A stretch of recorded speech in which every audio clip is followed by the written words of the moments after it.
Right. Can you all hear me? Right. Thank you very much for inviting me to speak at today's event. For those of you who don't know me, my name's Trevor, Owen, and I head up the team in the Scottish Government that deals with violence against women and girls, social isolation and LGBTI equality. And I suppose in terms of, in terms of speaking today about what would be most helpful for you in terms of the discussions that you'll be having, I'll talk a bit about the Scottish Government's general approach to tackling domestic abuse and violence against women and girls through the implementation of Equally Safe, our strategies to prevent and eradicate all forms of violence against women and girls.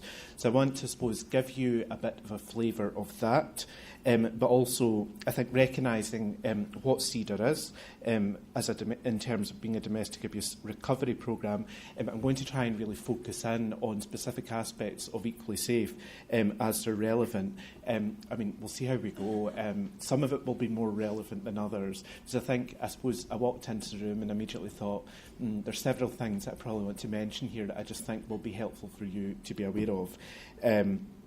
And I think I would say at the outset that we as the Scottish Government, whilst there's obviously a huge amount of work that's going on within the Government in terms of our key partnership with COSLA and across the sector, I think we would acknowledge at the outset that there is a huge amount of work that still needs to be done to get us to where we want to be in terms of preventing and eradicating all forms of violence against women and girls. So I kind of want to say that at the outset. And I think we're really clear that, violence against women and girls is a fundamental violation of human rights.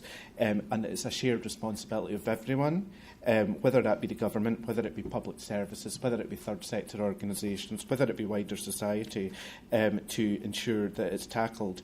And what we've done with COSLA is developed the Equally Safe strategy, which many of you in this room will be familiar with.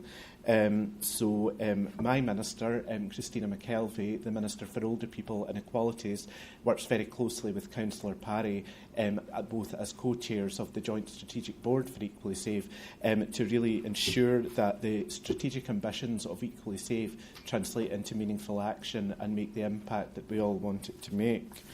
So we have a delivery plan, 118 actions across 4 priority areas. And I think in terms of how we articulate children and young people, we're very clear in terms of our definition of gendered violence that includes all children of all genders that are subject to harm through violence. So just to be clear, although our strategy is focused on women and girls, we're also clear that we are talking about children of all genders here, and that includes children who experience domestic abuse. And we do have significant evidence of the links between domestic abuse and emotional, physical and sexual abuse of children. And we know that children themselves can see domestic abuse as coercive control of the whole family environment, not just of their mother. And we all know that many women and children experiencing domestic abuse are no longer living with the perpetrator. So leaving home or separating doesn't bring an end to the abuse, and I think that's quite often assumed to be the case. And I think an important point that the strategy makes is there's no predetermined cycle of violence by which young men and women who've experienced the domestic abuse of their mothers will inevitably go on to abuse their own partners or to become victims. And again, that's perhaps an overcommon assumption, but the statistics simply don't bear that out.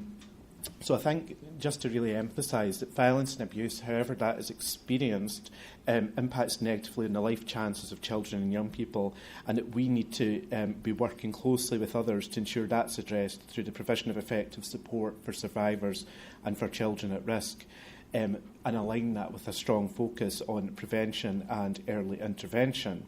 And I should say at this point that within the government, there is I would say, the kind of general commitment and the general ambition around the rights of children and young people is very, very strong. And the First Minister herself is hugely personally committed to this agenda. You will have seen remarks that she's made in recent times about her ambitions to incorporate the principles of the United Nations Convention on the Rights of the Child, and she herself has done a lot of engagement directly with children and young people to hear about what matters to them and what what their priorities are.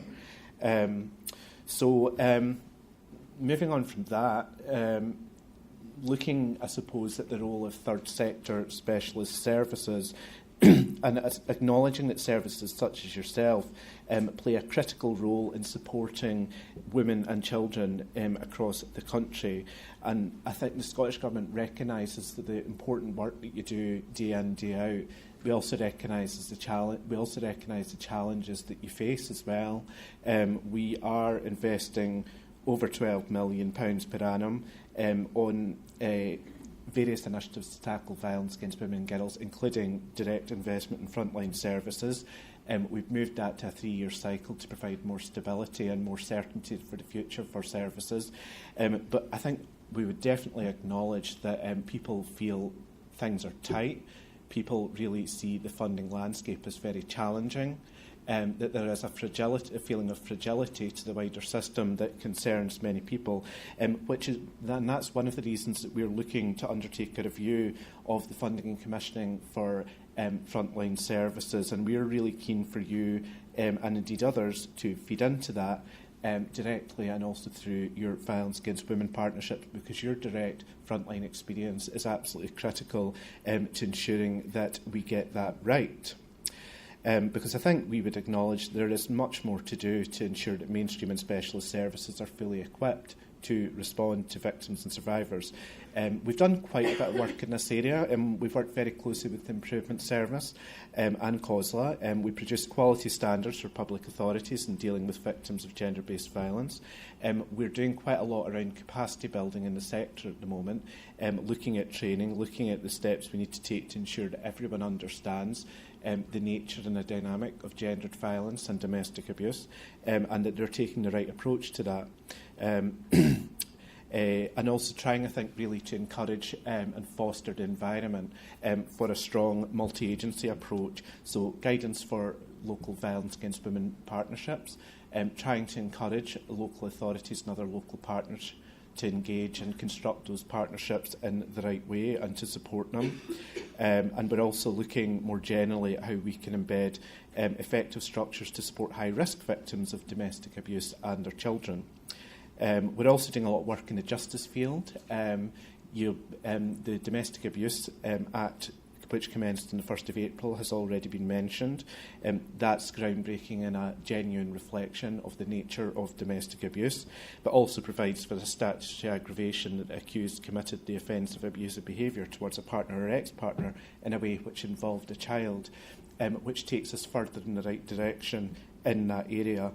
And we provided a great degree of funding to Police Scotland, Scottish Women's Aid, to develop training, one for police officers, but two also for the wider sector. If you're particularly interested in engaging with that, you can speak to your local Women's Aid, and there will be a suite of training resources around that if you would find that helpful. And I think more generally, ministers have been really clear, and it came up in Parliament again yesterday, the justice system as a whole, and indeed many other public services, they need to continue to look at how they improve, how they look after victims and witnesses. And we're working closely in partnership with justice agencies and others to make that happen. And that's why, amongst other things, we're exploring the application of the Barnhouse concept for immediate trauma-informed support for child victims of serious and traumatic crimes within the context of Scotland's healthcare and criminal justice system. And I think we have had, we've been having some very helpful discussions with the sector, and it was touched upon right at the start about how Equally Safe interacts with the ACES agenda and recognising domestic abuse as an adverse childhood experience and ensuring that Equally Safe is aligned as far as possible with the ACES agenda, and it speaks to it so that when the ACES agenda is being embedded across government, that those different strategies and those different frameworks speak to each other. So that's something we're looking at closely and that we're engaging with the sector around. I'm going to kind of draw to a close there because I'm conscious I've said quite a lot. But I just kind of suppose want to touch again on the kind of listening to the voices of children and young people. And one of the things, I suppose one of the most powerful things that came through Equally Safe was some of the participation work that we've done with children and young people. We had, some of you will be familiar with the Everyday Heroes programme, and that brought children and young people together to talk about what was important to them, to talk about what they wanted to see, and to make recommendations to government in terms of what the change that they wanted to see, and indeed recommendations to others. So there's been a lot of engagement with that. There's a number of reports available that go into much more detail about that. Again, that's something we're happy to share if that's not something you've come across. But I think we're very mindful that it's really important that when we are shaping our policy, whether we're reviewing frontline services or we're developing a particular approach to ensuring that the justice system,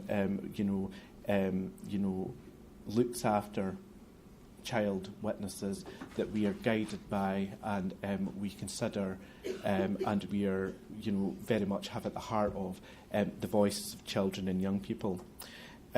So I think I'm going to kind of leave it there. I see today for me very much, obviously I've kind of said what I've said, but I think I want to spend the morning that I have here to kind of understand more about Cedar and understand how that fits into the wider work that we are doing in the government. And very much listen and take that back in terms of how that can link into various pieces of work, such as the services review that we are taking forward.